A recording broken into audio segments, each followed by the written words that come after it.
A little lady went back to her house and she heard a knock on the door. Say, knock, knock. Should she open it? Yes. Well, she wasn't afraid of anything. She opened the door and her two shoes go plump, plump. One pair of pants go wiggle, wiggle. One shirt go. One pair of white gloves go clap, clap. One black hat go knock, knock. And the pumpkin say woo, woo. She had an idea. She whispered to the pumpkin. The next morning, she looked out the window. There she saw two shoes go plump, plump. One pair of pants go.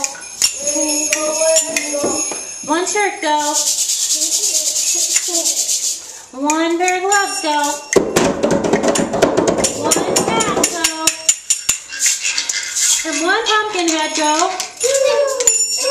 And scare all the